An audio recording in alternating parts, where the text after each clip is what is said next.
Allah is my heart's speech. Your mercy is what I beseech. Keep in my heart your remembrance, and in your deen allow me to advance. Help me in my quest. Permit me to pass the ultimate test. Help me in my quest. Permit me to pass the ultimate test. بسم الله الرحمن الرحيم.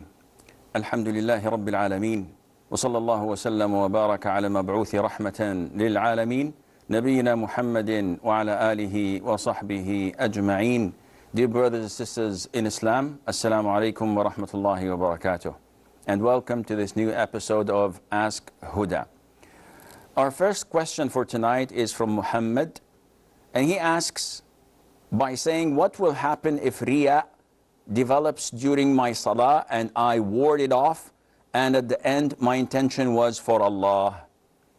First of all, Riya is something that is considered to be a form of minor shirk, minor associating others with Allah.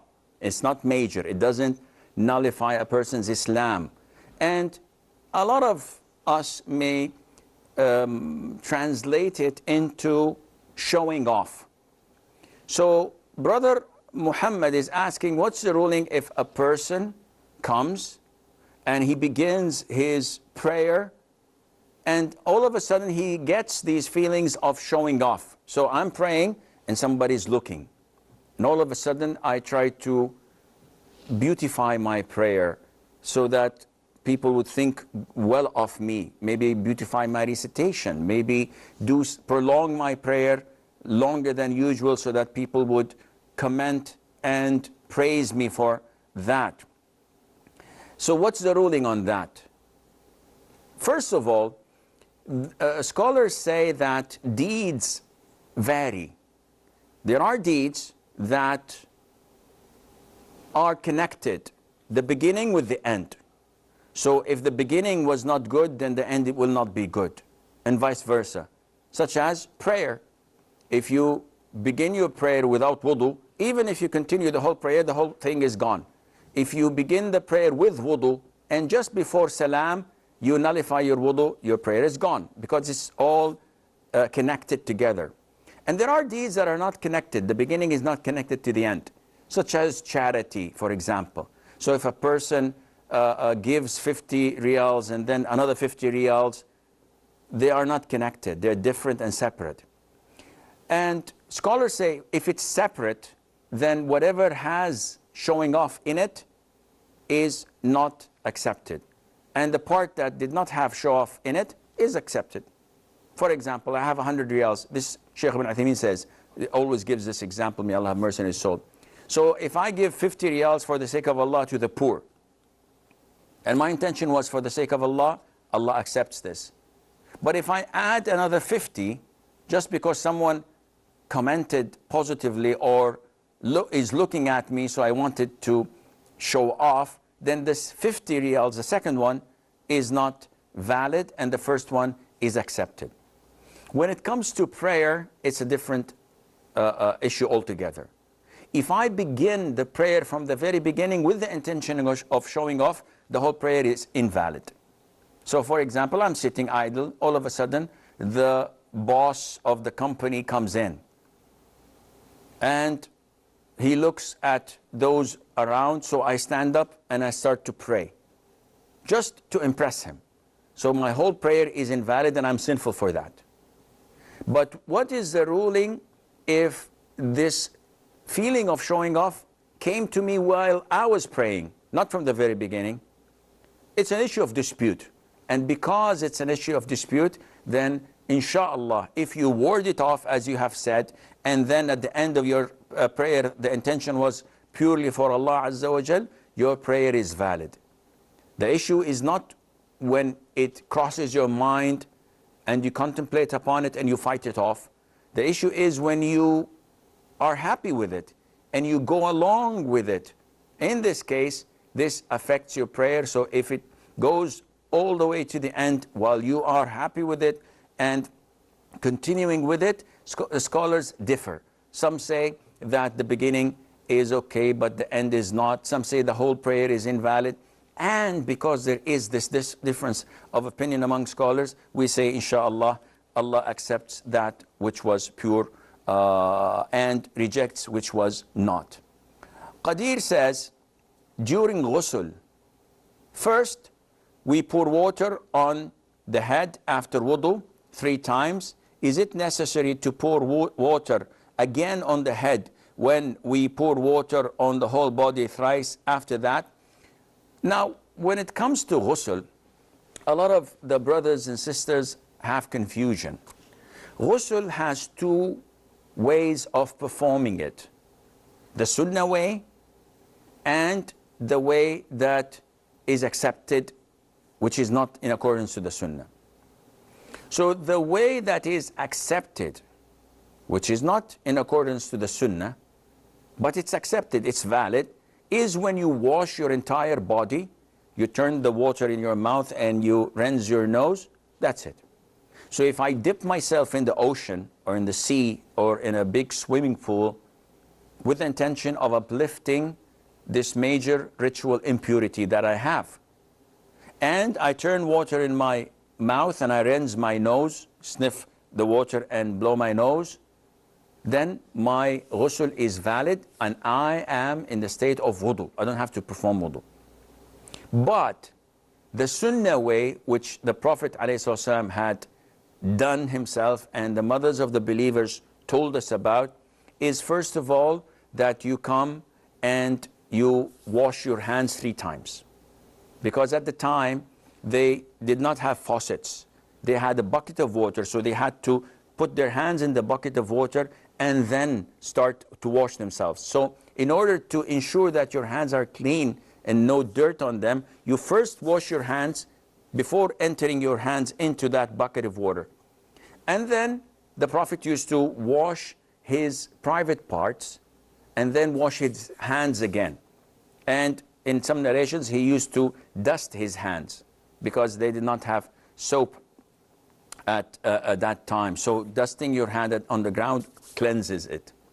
Then you, or the Prophet ﷺ, used to perform wudu. So you perform the normal wudu, either with washing the feet at the end or postponing that to the very end. Then he would put 3 scoops of water over his head and ensure that the water reaches his scalp. And then he would wash his body. Now, do I have to wash my head again? The answer is no. The 3 times that you've washed your scalp or your head at the beginning, this suffices. And then at the end, you wash your feet, and by this, your ghusl is complete and according to the sunnah. Umar from Nigeria. Umar. Assalamu alaikum wa rahmatullahi wa barakatuh. Wa alaikum assalam wa rahmatullahi wa barakatuh. How are you doing? I'm fine. Listen to me from the phone, please. Yeah, I am. Yes, Akhi. What can I do for you? Please, I have a few questions. Yes.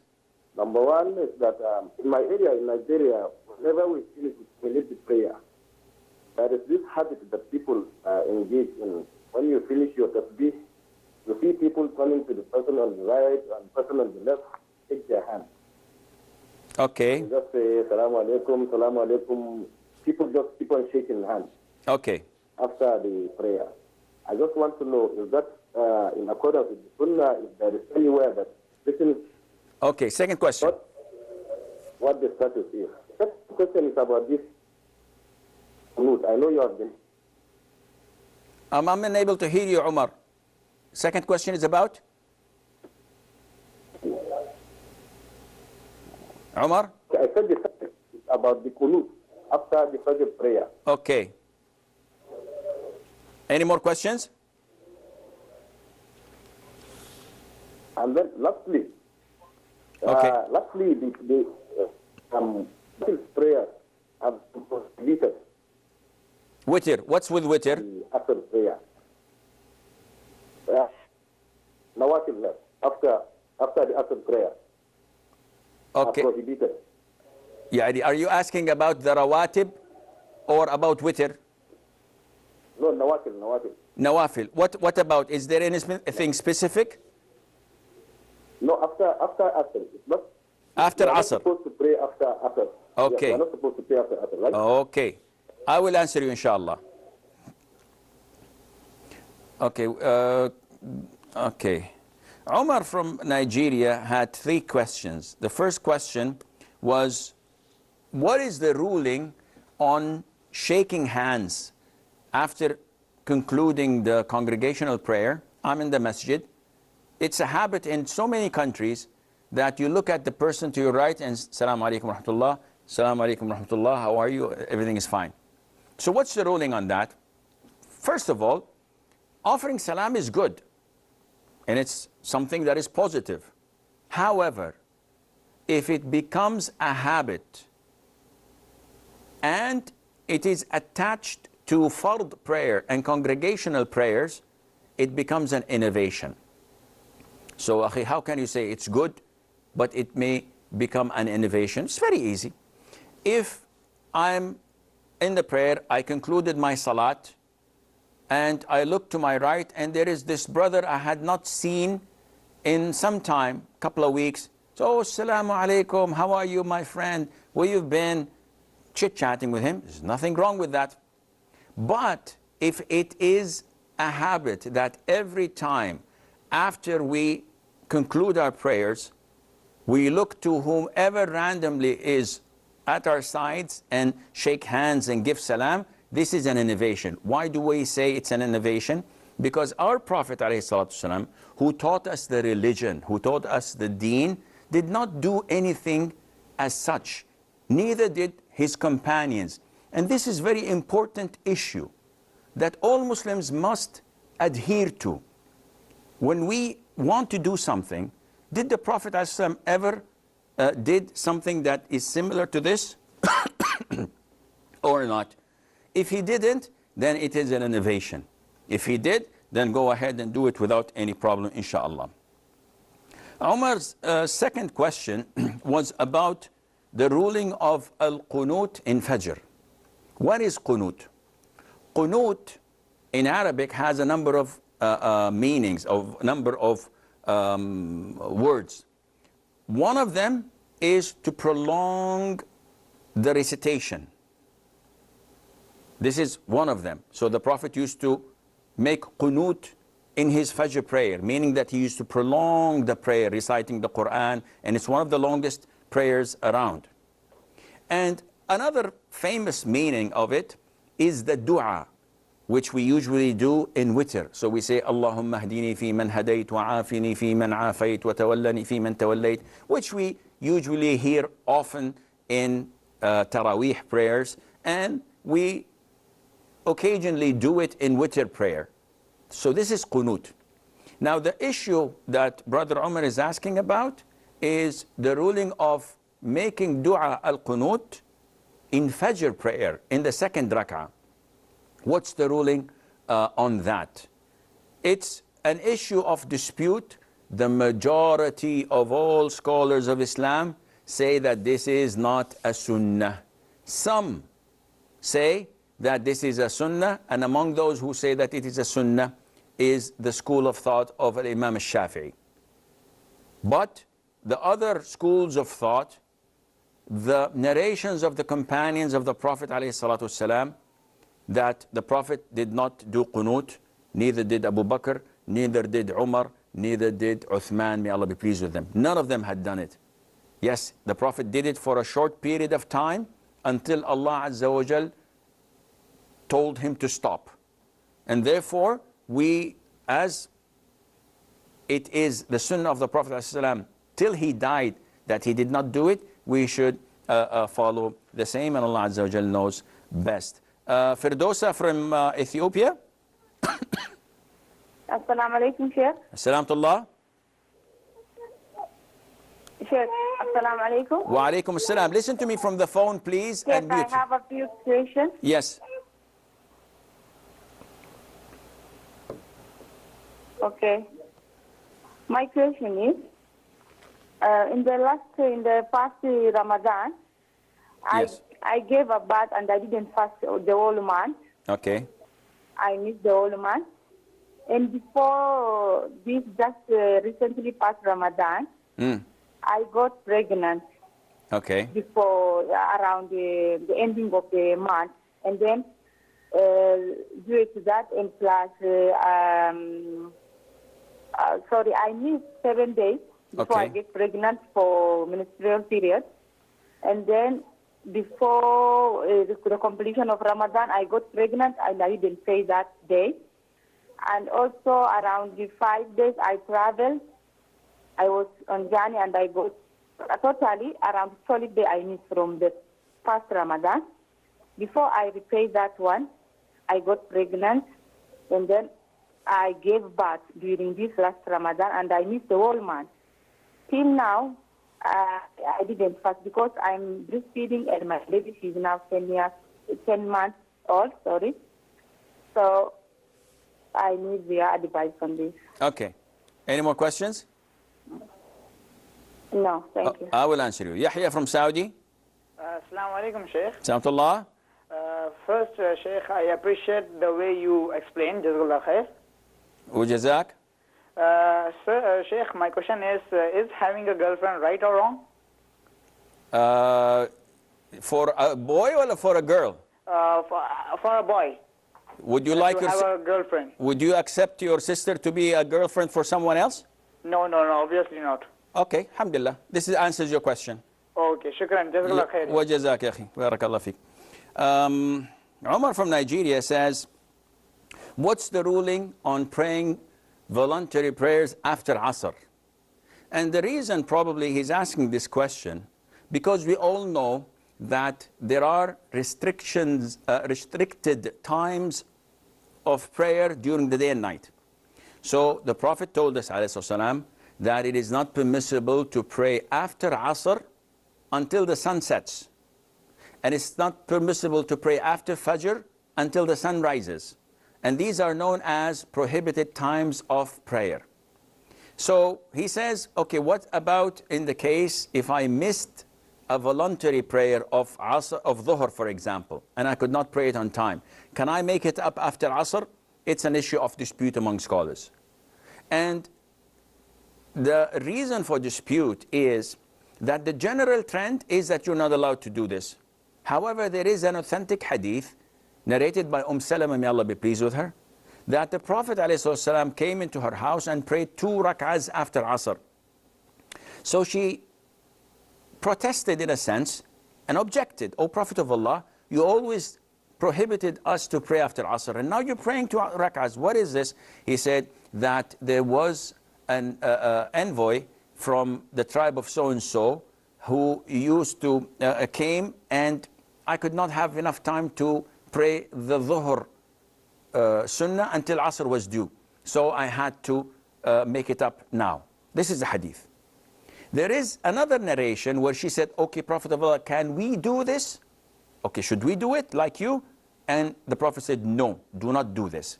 And scholars differed whether this addition of not following him in doing it is authentic or not. And the most authentic opinion that it is a weak narration. However, it is best and safe not to do it unless it is once in a blue moon and not a habit, and Allah Azza wa Jal knows best. Hafsa from Nigeria. Yes. Yes, Hafsa. Assalamu alaikum, Sheikh. Salam wa rahmatullah. Sheikh, we have just learned that it is recommended to pray al-qunut during witr prayer. Correct. It is sunnah to pray al-qunut.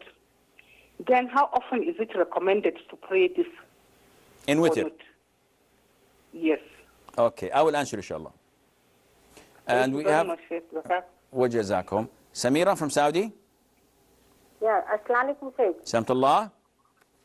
Sheikh, can a woman, I have 2 questions. Yes. The first one is, can a woman travel alone without a mahram? And she has a stopover like for 2 hours. And Okay. Other one is like, if a person is a diabetic, she's not able to fast during Ramadan. So what can she do? Like she can give something like Okay. instead of fasting, like she can pay something. Okay. So please throw some light on it. Okay, Jazakallah, Sheikh. Wajazakum. Ahlan. Okay, Ferdosa from Ethiopia, her dilemma is that she has approximately 50 days of missed fasting, and now she is suckling her child. And what to do? The majority of scholars say that no matter how many days she had missed, once the excuse, once the reason behind her not being able to fast is lifted, is gone, then she has to make up. And I have a lot of sisters asking that they have not fasted for approximately 10 Ramadans. So you're talking about 300 days. The reason? Either pregnant or breastfeeding or in her postnatal bleeding. So there is no problem in that. The scholars differed whether she is obliged to feed a poor person for every day missed or not, while making up for that missed days. And the most authentic opinion that there is no feeding at all. All what she has to do is simply make up for these missed days according to her ability. So for example, if inshallah in 3-4 years she is not pregnant and she's not feeding, breastfeeding, in this case she can fast every Mondays and Thursdays, or every white days, the 13th, 14th and 15th of every month. And this is approximately 11 days, 10 days a month. So she can easily finish this in 2, 3 or 4 years, and Allah Azza wa Jal knows best. Saad from Saudi. Saad. Assalamu alaikum rahmatullahi wa barakatuh. Salam wa rahmatullahi wa barakatuh. Sheikh, we are resident of Makkah al-Mukarramah. Okay. My question is that when we go on an extended leave, say about a week or so, is it necessary for us to enter in Makkah al-Mukarramah in Ihram and perform Umrah? Okay. Any more questions? And second question is there, when oftenly we have to go to Jeddah, can we do Qasr there since we are resident of Makkah? Okay. Okay, 2 questions, Sheikh. I will answer you, inshallah. And we have Saeed. Okay, we lost Saeed. I hope he calls back again. We have a short break. Stay tuned. And inshallah, we'll be right back.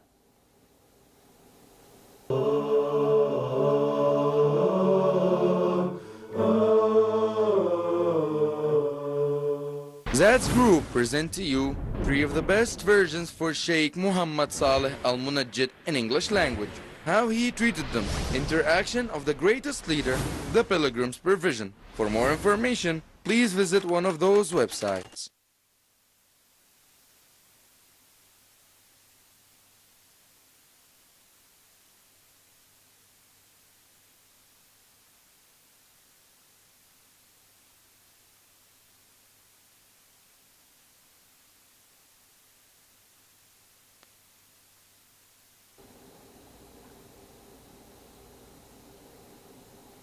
Assalamu alaikum wa rahmatullah, and welcome back. That was a very, very short break. But, alhamdulillah, never underestimate these breaks. Hafsa from Nigeria is asking a question. When we said about al-qunut in witr, I was talking about al-qunut in al-fajr.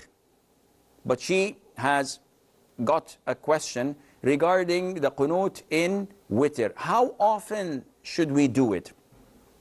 To answer your question, it's again a big issue of dispute. Some scholars say, do it all the time, because the Prophet ﷺ taught this hadith to Al-Hasan ibn Ali ibn Abi Talib, may Allah be pleased with him and with his father, when he came to the Prophet ﷺ, and he was 9 years of age, maybe less, asking him to teach him something to say in witr. So that child is requesting something to say in witr. So the Prophet taught him to say, Allahumma hdini fima hadayt, etc. Some scholars say the Prophet himself ﷺ was not reported to us that he had ever offered qunut in witr himself. So we should not do it. And some say, well, if you do it sometimes and leave it sometimes, then you're holding the stick from the middle. And Ibn Taymiyyah, may Allah have mercy on his soul, says, whatever you do, this is applicable and accepted. So if you do it all the time, you're okay. If you don't do it at all, you're okay. If you do it and skip it, then you are okay as well. We have Muslih from Iraq. Muslih. Assalamu alaikum, Sheikh. Wa alaikum assalam wa barakatuh. I have a question. Is if someone cannot have a child, is a sterile, Okay. can he in Islam allow it to marry? Okay. Any more questions? Just this question. Okay, I will answer you. And Samira from Saudi Arabia, she has two questions. The first question is, what's the ruling on traveling without a mahram? And then she added that, and there is one stopover for a couple of hours. Well, it doesn't matter whether there is a stopover or not. The issue and the most important factor is that what is the ruling of traveling without a mahram? It is the Prophet sallallahu alaihi wasallam who answered your question. When he said himself, it is not permissible for a woman who believes in Allah and the Day of Judgment to travel without a mahram. So who said this statement? Sheikh so-and-so? No, it was the Prophet himself. So a man stood up and said, "O Prophet of Allah, my wife went for Hajj, and my name was called for the battle and to go in an expedition for jihad." The Prophet told him, "Leave that and go and catch up with your wife." So this clearly indicates that it is totally prohibited for a woman to travel without a mahram, even for a pillar of Islam, which is Hajj, let alone just to see her parents or to go for studies or to go for a vacation. Her second question, Samira from Saudi Arabia, was that if a person who's diabetic and he's unable to fast Ramadan, what is the ruling on that? First of all, we pray to Allah Azza wa Jal that may Allah subhanahu wa ta'ala cure her or his illness and make him better than before. Secondly, if this illness is chronic and the doctors say that there is no way for him to be treated and it is impossible for him to fast, he has to eat, he has to consume something, otherwise he's going to die or to suffer immensely according to that, and there's no cure in the foreseen future. In this case, such a chronic patient who's unable to fast and doctors say that he will never recover, this person is exempted in Islam from fasting, and Allah is giving him another alternative, and that is to feed a poor person for every day missed. And this is for any person with a chronic illness or for a person who is unable to fast, such as a person in his 90s, too old, he's not sick, but he's unable to fast. His body cannot tolerate this. In this case, Allah has exempted them and ordered them to feed a poor person. When to feed this poor person? After the end or the sunset of every day, or you can delay this at the end of the month and feed 30 people altogether, and Allah Azza wa Jal knows best.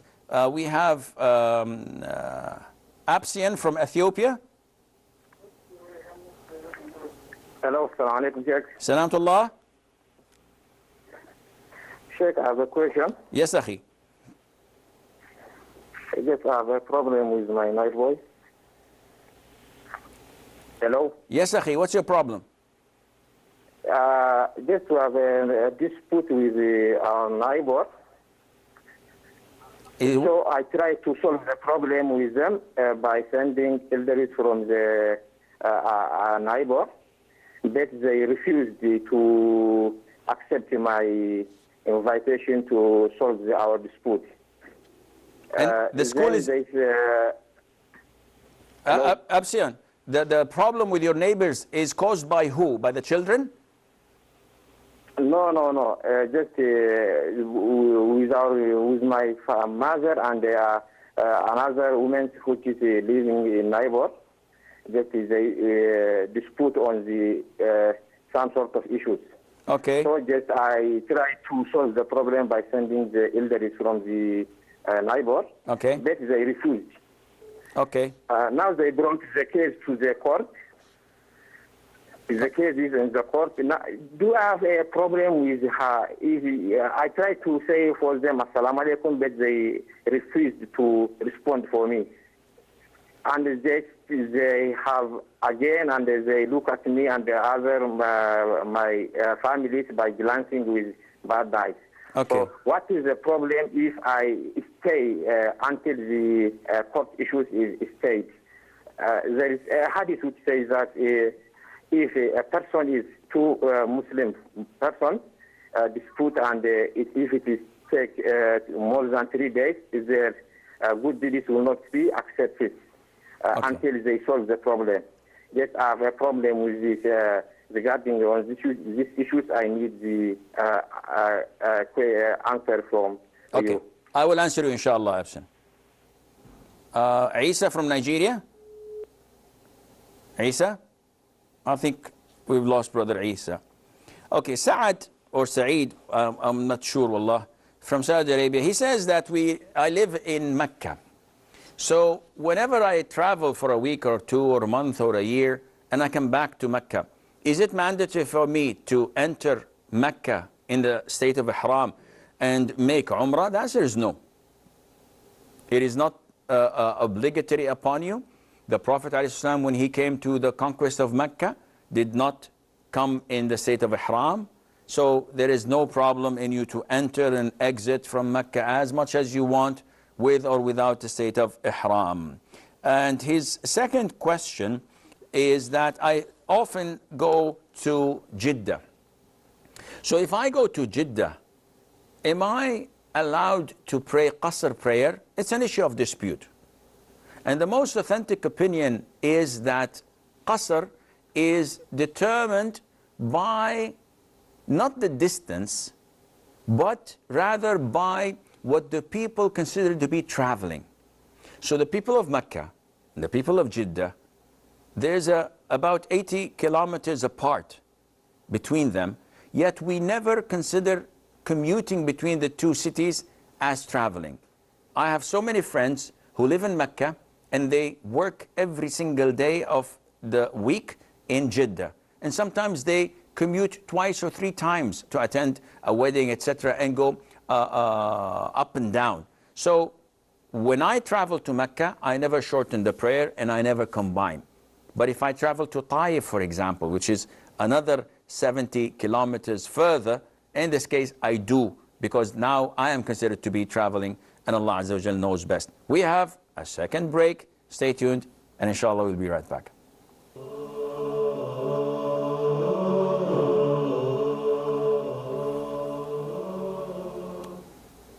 Assalamu alaikum and welcome back. Brother Muslih from Iraq is asking if a person cannot produce, he is sterile and he doesn't have the ability to have children. So is it permissible for him to get married?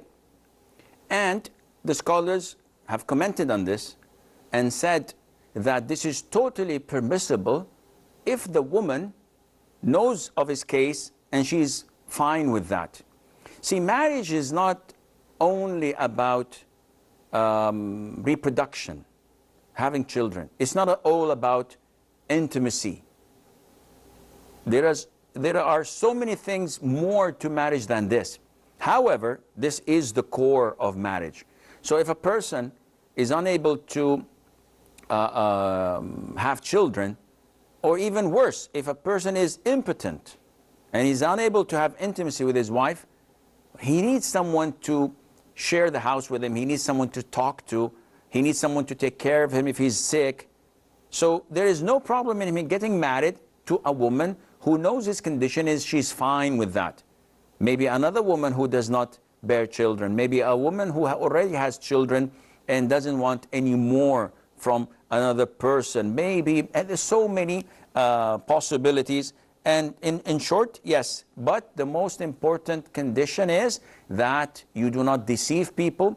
You come out clean and tell those you're proposing to that this is my medical condition, or this is the way I am. Absian from Ethiopia has a long issue, and in short, there is a feud, there is a problem with their neighbors, his mother and another woman, and apparently they escalated it and filed a court case against them. He is trying to become or to be the proper Muslim, giving salam, trying to give the neighbors their due rights, but they're not replying to his salam. They are looking in a bad and evil way to him. So he's asking that the hadith of the Prophet ﷺ of those discommunicating or boycotting their fellow brother Muslim for 3 days or more, that Allah Azza wa Jal would not look at them, Allah Azza wa Jal would punish them, etc. Does this apply on me? The answer is no. As long as you're the one who initiates the salam and they don't reply, it's their bad, it's their sin, and you have no sin at all. On the contrary, you are highly rewarded. Now he's saying, can I skip them? The answer is, you should not skip them. But if you don't see them, don't go out of your way to communicate with them and to give them salam. But if you see them in the market or in the street, or we open the door and you see them, in this case, there is no problem, inshallah, in giving them salam, and Allah knows best. Wasila from Libya. Yes, sir. Good evening, sir. Good evening to you. Sir, please, unfortunately, I don't have good network to email you. That's why I tried to call again. You can simply post your question on my website, which is aasimalhakim.net. One word, Asim al-Hakim. The problem is that the kind of network we have in Libya has a problem. Whenever I try, it's not okay. Wallahi, unfortunately, I cannot receive emails because I have tons of them. This is the only way that my team can filter it and send it to me, inshallah. Give it a try from another device, and inshallah, Allah will make it easy for you.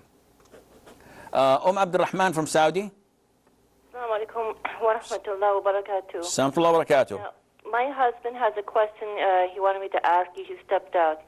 If he makes wudu at home and he wears socks, he forgets to wash his feet. Like if he wore socks for a whole day and night, and then he intended to remove them and to wash his feet, and then to put a new pair of socks, but he forgot. He made wudu and forgot his feet, and then he left to go pray.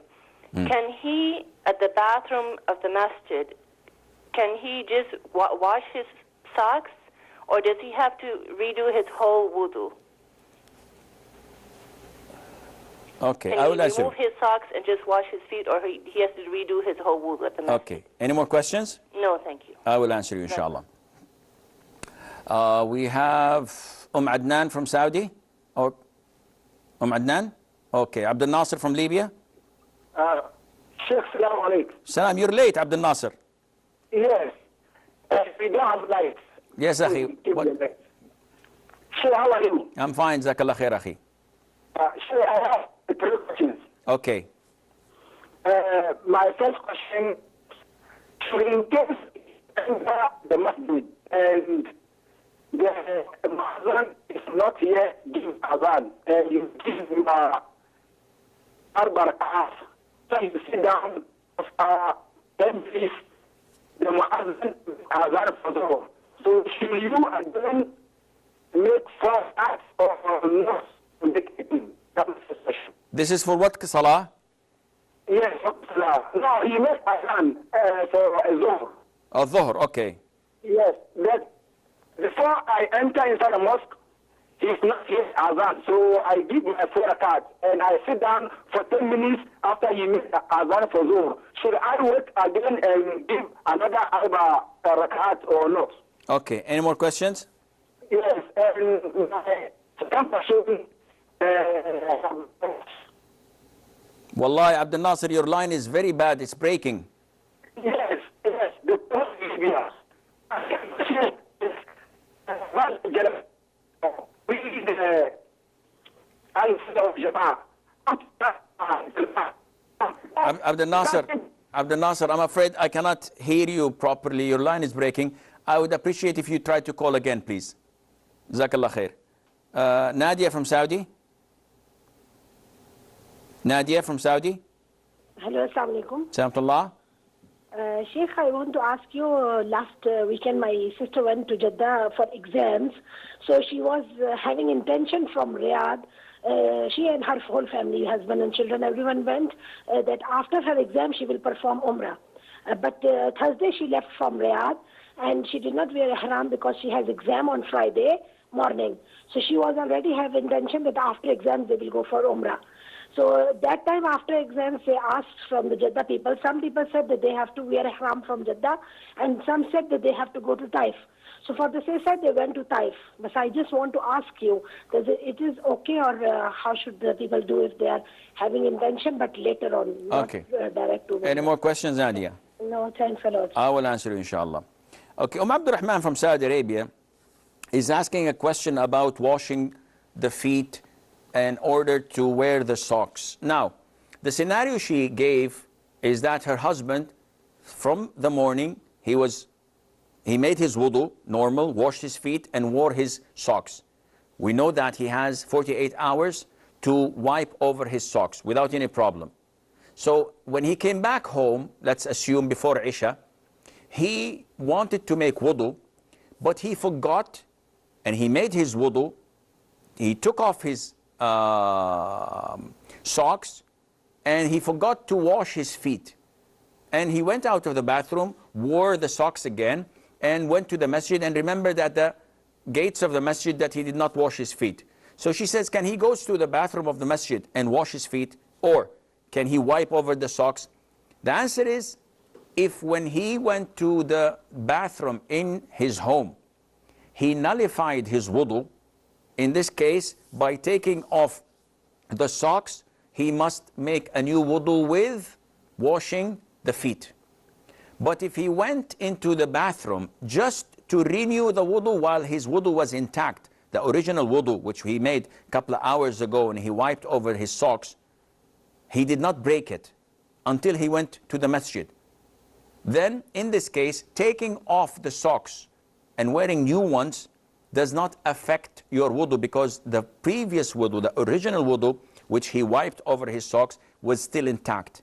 But if he broke his wudu and took off his socks, then in this case, it is a must for him to wash his feet. And I hope this answers the question. We have Rahma from Nigeria. Rahma?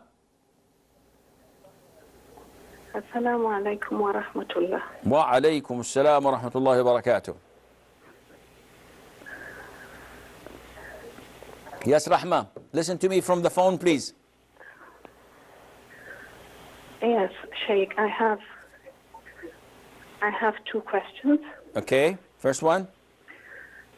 The first one is, at the point of Arba'at Ashhuri wa Ashhara, it starts from the day the husband died. Correct. What is expected? What is expected? How do you go around? How do you go about with your ritual so that you can achieve the sunnah that is expected of you? Okay. Two, at the end of the term, is there an intention? Is there a ritual that is expected that you would perform at the last day of that you would end your 4 months and 10 days? Yes. I will answer you, inshallah. Thank you. You're welcome. Abdel Nasser from Libya, he's asking about an issue. And to answer you, Abdel Nasser, if you enter the masjid before the adhan, and the time was due, so we know that the adhan is called at 12:30, and I entered the masjid at 12:30, but the muadhin was late for 5-10 minutes, for one reason or the other. And I prayed the 4 rak'ah. These 4 rak'ahs are the sunnah of dhuhr. We have no problem in that. But if you entered at 12:25, which is 5 minutes before the adhan, whether you pray 5 rak'ahs or 10 rak'ahs or 20 rak'ahs, this has nothing to do with the dhuhr because the dhuhr time is not due. Not only that, this is a time of restriction, which is about 5 to 10 minutes before the adhan. You must not pray voluntary prayers. You must only pray 2 rak'ahs for Tahiyyat al-Masjid to sit down. And I hope this answers your question. Abdul Nasser is back with us from Libya. To sit down. Libya. Yes, Abdul Nasser. Sheikh, salam alaikum. Salamtullah. I want to know, last, somebody asked you a question about al-udu. 5 things it will destroy your udu. At that time, you make a sign with your 5 fingers like this. So, but at that time, I'm trying to listen for you to know the 5 things which can destroy your udu. But at that time, it is too late. I want to know the 5 things which can destroy your al-udu for prayers. Thank you, Sheikh. I did not get your question. What is the 5 what? 5, if you make udu for salat. Okay. The 5 things which can destroy your wudu. And you make sign for your 5 fingers that the 5 things is like this. At that time, I didn't get you well. Okay, I will answer you, inshallah. Thank you, Sheikh. You're welcome. Nadir from Saudi Arabia, she says that his sister came from Riyadh. She had an exam on Friday, and they wanted to go for Umrah on Saturday. So she passed the miqat, which is Taif, and did not make the intention of ihram, though she had the firm intention to make it on Saturday. So now after finishing the exam, what to do? The answer is she has to go back to Taif and assume her ihram from the miqat of Taif, which is As-Sayl al-Kabir or Wadi Mihram, either one. And she goes and make her Umrah.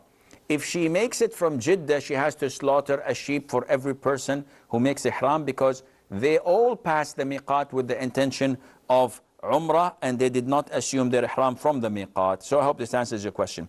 Rahma from Nigeria, she says, if a woman is widowed, we know that she has to spend the waiting period of 4 months and 10 days, as mentioned in the Quran. What is she supposed to do in these 4 months and 10 days? Mourning is prohibited over a deceased for more than 3 days, except for a widow. So if my father dies, if my loved one dies, I can mourn him or her for 3 days. That's it. But after that, I have to get out of the mourning condition. As in the hadith of Habiba, may Allah be pleased with her, when she put perfume on her side brows after 3 days of her father, Abu Sufyan ibn Harb, may Allah be pleased with him, had died. And she explained why. Now for a widow, it's a different scenario altogether. She's obliged to mourn her beloved husband for 4 months and 10 days. What to do? She's not allowed to get out of the home except for necessities. So she cannot visit a sick person, she could not attend a wedding, she could not go and visit people. She has to be confined to her home except for emergencies or necessities. Like if she's a working woman, she's a teacher, and they won't give her a time out. So she can go teach and come back. She must not wear any perfume or any thing that would beautify her as if she is calling people to marry her. So she should wear normal clothes, not something that is a soiree or something that is fancy in her home. Normal clothes, not wearing makeup, not wearing eyeliners, not putting perfumes that would beautify her. This is part of showing your sadness and expressing it. Other than that, she can answer the phone, she can go to the top of the house for her laundry, or to just go out in the garden of the house, not out of the house. All of this is permissible, inshallah. And what to do after she finishes? Nothing. There is no ritual prescribed for us. So once the 10th day is over, khalas, alhamdulillah, she can wear her makeup and perfume herself and go to any place that is halal. Our last question for tonight is from Musdaq from Kuwait. Musdaq from Kuwait. Assalamu alaikum wa rahmatullahi wa barakatuh. Wa alaikum assalam wa rahmatullahi wa barakatuh. I have a question about paying zakat. We pay in zakat in Ramadan, but I calculate the zakat up to the Dhul Hajj. Okay. So most of it I pay in Ramadan, and some I pay later in the first 10 days of Dhul Hajj. Is it okay? And another thing is that before next Ramadan comes, I pay some zakat in advance, which I deduct from my zakat amount of zakat in next year. Okay. Is it okay? Okay. I will answer you. Any more questions? No, thank you. You're welcome, Akhi. Abdul Nasser from Libya says, what are the 5 things that nullify your wudu, if I understood his question correctly? And the answer is defecating, urinating, passing wind, sleeping, and eating camel's meat. These are the 5 things that nullify wudu in accordance to the authentic sunnah. Of course, the first 3, defecating, urinating, and passing wind, is added to it anything that comes out of your private part. Anything that comes out of your private parts break your wudu. Misdaq from Kuwait says that my wudu, according to my calculation, is on, let me rephrase that. Misdaq from Kuwait says, my zakat, it's a big problem if his wudu is only in the Hijjah. Wow, he's a lucky man. No, he's not lucky. His zakat is, according to his calculation, is in the Hijjah. He pays it 3 months in advance in Ramadan. So is this okay? The answer is no. Unless there is someone who is extremely in need in Ramadan. And most likely, the majority of poor people are not in need. A lot of the people tend to delay or to pay in advance their zakat in Ramadan, seeking the reward because it's a blessed month. And this is wrong. This is totally not correct, because this means that 11 months of the year, the poor will not find any zakat. So you have timings that Allah has set for you. Once the amount of savings finishes 12 months in your possession, you have to give zakat, whether it's in Ramadan or in the Hijjah.